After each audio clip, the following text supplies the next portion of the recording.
Government का view और policy अगर समझेंगे तो पता चलेगा कि गवर्नमेंट बिजनेस माइंडेड बनाना चाहती है युवाओं को। प्रधानमंत्री मोदी जी को ऑस्ट्रेलिया के प्रधानमंत्री ने कहा है मोदी इज बॉस। इसका मतलब वो कहना चाहते हैं इंडिया इज बॉस। नमस्कार, भारत एक्सप्रेस में आपका स्वागत है। मैं हूं हरिशंकर कुमार। प्रधानमंत्री के आर्थिक सलाहकार ने कहा है कि यूपीएससी की जो तैयारी है उसमें 5 से 7 साल जो तैयारी करते हैं वो बर्बाद करने जैसा है। उस पर बातचीत के लिए हमारे साथ हैं आशुतोष पांडे जी। आप मेंटोर हैं, आप आईएएस के छात्रों को टिप्स देते हैं कि कैसे तैयारी करें और कैसे उसमें आगे बढ़ा जाए। तो उसी विषय पर हम इनसे बात करते हैं। आशुतोष जी, मतलब आपका व्यूज़ क्या है इस मसले पे, आप बताएं। सबसे पहले आपको और भारत एक्सप्रेस को बहुत बहुत धन्यवाद। सचिव साहब के कहने का मतलब है कि गवर्नमेंट का व्यू है, उनका व्यू मतलब गवर्नमेंट का व्यू, और गवर्नमेंट एक तरीके से दिशा निर्देश देना चाहती है इस माध्यम से कि बच्चे यूपीएससी में जो आते हैं, फिर एक बार प्री देते हैं, मेंस देते हैं, इंटरव्यू देते हैं, किसी भी स्टेज में पीछे रह जाते हैं तो फिर से वह प्रोसेस शुरू हो जाता है। ऐसे करते करते लगभग 4 से 5 साल लग जाता है, किसी किसी को 6 से 7 साल भी लग जाता है। गवर्नमेंट का व्यू और पॉलिसी अगर समझेंगे तो पता चलेगा कि गवर्नमेंट बिजनेस माइंडेड बनाना चाहती है युवाओं को। जैसा कि आपको पता है कि हाल ही के दिनों में प्रधानमंत्री मोदी जी को ऑस्ट्रेलिया के प्रधानमंत्री ने कहा है मोदी इज बॉस। इसका मतलब वो कहना चाहते हैं India is boss. Modi ji हमेशा ही युवाओं पर फोकस करते हैं और मोदी जी का हमेशा टारगेट भारत के युवाओं को नंबर 1 बनाना होता है। देश के या विदेश के कोई भी मेहमान या कोई भी बड़ा व्यक्ति प्रधानमंत्री को अगर रिस्पेक्ट दे रहा है, इसका मतलब है कि भारत के युवाओं को रिस्पेक्ट दिया जा रहा है। इसका मतलब है कि भारत के युवा बॉस है। पूरे दुनिया में देखेंगे तो भारत की जनसंख्या नंबर 1 हो चुकी है और यह जनसंख्या बेरोजगारी के दौर में बेरोजगार न हो जाए, जैसे कि बहुत सारे बेरोजगार मामला फैला हुआ है। भारत के प्रधानमंत्री और भारत की गवर्नमेंट चाहती है कि कोई भी युवा बेरोजगार न रहे, रोजगार प्राप्त करे। इसीलिए उनका डायरेक्शन है कि बिजनेस माइंडेड युवा बने। बिजनेस माइंडेड का मतलब होता है कि अगर एक व्यक्ति, एक स्टूडेंट या कोई भी जनरल व्यक्ति स्टार्टअप करता है तो एक व्यक्ति के अंदर में कम से कम 10 से 15 या 15 से 20 लोग काम करते हैं। लगभग 15 से 20 लाख स्टूडेंट यूपीएससी में लगते हैं। हर एक वर्ष 15 लाख के आसपास बच्चे फॉर्म डालते हैं। 10 से 12 लाख के आसपास प्री में बैठते हैं और ऐसे करके धीरे धीरे कम होते जाता है। मेंस तक जाते जाते 3 से 4 हज़ार स्टूडेंट हो जाते हैं।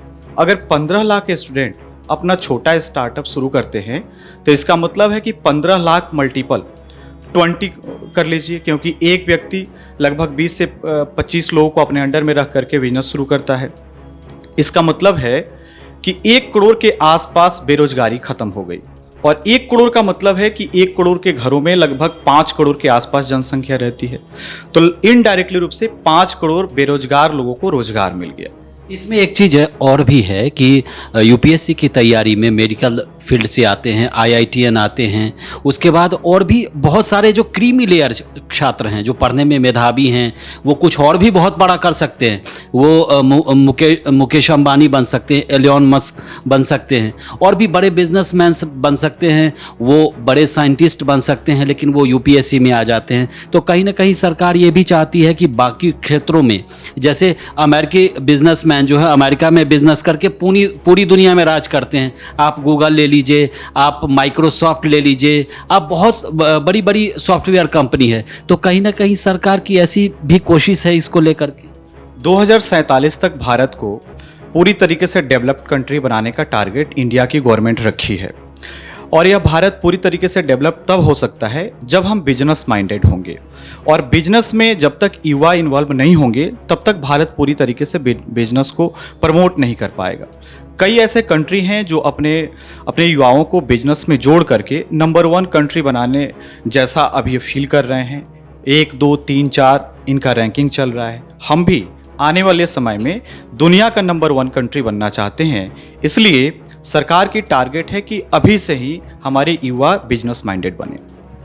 अब चूंकि आपसे बात हो रही है और आपका बहुत लंबा अनुभव रहा है इस क्षेत्र में, तो हम ये भी जानना चाहेंगे कि अब जो बच्चे तैयारी कर रहे हैं, जिन्होंने मन बना ही लिया है, मूड बना ही लिया है कि मुझे यूपीएससी की ही तैयारी करनी है और आईएएस ही बनना है, तो आप उनको ज़रा पीटी के लिए सबसे पहले टिप्स दे दीजिए कि वो उसकी तैयारी कैसे करें कि उनको सफलता आसानी से मिल सके। हालांकि मेहनत तो बहुत हार्ड वर्क करना पड़ेगा, लेकिन मतलब सफलता मिले उसके लिए कुछ आप टिप्स बताएं। 0 से लेकर 12th लेवल तक अपने ठीक से सिलेबस सबसे पहले पूरा होना चाहिए। 12th क्लास के बाद जब ग्रेजुएशन में स्टूडेंट आता है तो ग्रेजुएशन में 3-4 साल उसको ठीक से पढ़ाई करके अपना नंबर अच्छे मार्क्स से पास होनी चाहिए। उसके बाद यूपीएससी में जब स्टूडेंट आते हैं तो उन्हें एनसीईआरटी पर कमांड होनी चाहिए। एनसीईआरटी का मतलब होता है कि यूपीएससी का 40% लगभग सिलेबस पूरा हो जाता है, और जब एनसीईआरटी कंप्लीट हो जाता है तो रेफरेंस बुक के आधार पर आप पढ़ाई करके पीटी के बाद मेंस, और यहाँ तक कि आपका नॉलेज इतना डीप लेवल का हो गया रहता है कि इंटरव्यू भी क्लियर कर सकते हैं।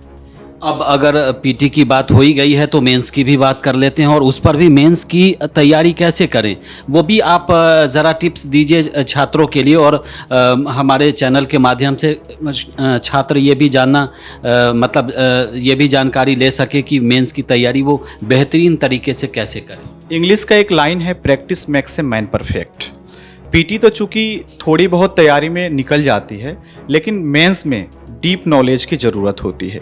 किताबों का अध्ययन बहुत ज़रूरी होता है, इसीलिए किताबी अध्ययन के साथ साथ आप बार बार उसे लिखें, प्रैक्टिस करें, और बहुत बड़े गाइडेंस के अंडर में आप गाइड हो करके अपने मार्क्स को चेक कराएं कि आपका मार्क्स कितने आ पा रहे हैं। क्योंकि मेंस में तो आपको सब्जेक्टिव होगा, पीटी अगर ऑब्जेक्टिव है तो मेंस तो सब्जेक्टिव हो, तो उसके लिए आपको लिखना भी ज़्यादा पड़ेगा और जानकारी भी होनी चाहिए। प्रैक्टिस ज़रूरी है, उसके लिए बार बार प्रैक्टिस करना, अपने नोटबुक को रिव्यू करना, और जो उसमें गलतियां हो रही है उसको सुधारना और फिर से लिखना। मेंस का यही सबसे बड़ा टिप्स है। देखिए, पीटी और मेंस कर भी लें तो छोटी छोटी जगह से आते हैं छात्र, यहाँ पर दिल्ली में तैयारी करते हैं, बहुत सारे छात्र जो हैं इलाहाबाद जाते हैं। पीटी मेंस अगर क्लियर भी हो जाए तो इंटरव्यू में चूँकि उनका जो रहन सहन परिवेश है वो बहुत साधारण कस्बे, कोई छोटे शहर से आते हैं, तो उनको बोलने में काफ़ी हेजिटेशन होता है। तो उनको सबसे ज़्यादा समस्या जो आती है वो इंटरव्यू में आती है। एक हमारी बातचीत हुई, वो कई बार इंटरव्यू में रहे, वो रिटायर्ड आईपीएस ऑफिसर हैं और मेरे गार्जियन जैसे हैं, तो उन्होंने मुझे बताया कि बहुत सारे छात्र आते हैं तो उनके हाथ पैर कांपते रहते हैं, तो हम उनको पहले कहते हैं कि आप पानी पीजिए, आराम से बैठिए, उसके बाद हम आपसे सवाल पूछेंगे। तो उन छात्रों के लिए वो उसकी भी तैयारी तो कम से कम बातचीत का सलीका हो, बेहतरीन जानकारी तो होती है, नहीं तो कोई इंटरव्यू तक तो पहुंच नहीं पाएगा। तो उन लोगों को अपना जो हेजिटेशन है, अंदर मन की हिचक जो है, जो हम अपनी बात नहीं रख पाते, उसके लिए शुरू से कोई तैयारी करनी चाहिए। बातचीत शुरू से अच्छी होनी चाहिए। उसके लिए ये ज़रूरी है कि सिलेबस की नॉलेज कंप्लीट होना चाहिए। जब सिलेबस पूरी तरीके से पूरा हो जाता है और करंट अफेयर्स से जो क्वेश्चन आते हैं, करंट अफेयर्स 1 से 1.5 वर्षों का कंप्लीट रहता है, तो मेंस में देखा गया है कि सिलेबस प्लस करंट से रिलेटेड क्वेश्चन पूछे जाते हैं, थोड़े बहुत आपके लाइफ से क्वेश्चन पूछे जाते हैं। तो इतना इंटरव्यू आपसे उम्मीद करता है कि आप अपने लाइफ, सोसाइटी, अपने सब्जेक्ट और करंट की चीज़ों को पूरी तरीके से जानें। जब इतनी सारी चीज़ें कमांड रहती है तो इंटरव्यू वेस्ट जाता है। तो ये आशुतोष पांडे जी थे, इन्होंने बहुत अच्छी जानकारी दी, और भारत एक्सप्रेस देखते रहिए आप, और इस तरह की जानकारी, और यूपीएससी के छात्रों के लिए हम पिछली बार भी सीरीज लेकर आए थे, और उससे जुड़े हुए और भी हम बार बार आपको टॉपिक दिखाएंगे, आपको उसके बारे में जानकारी देते रहेंगे। फिलहाल इतना ही, नमस्कार।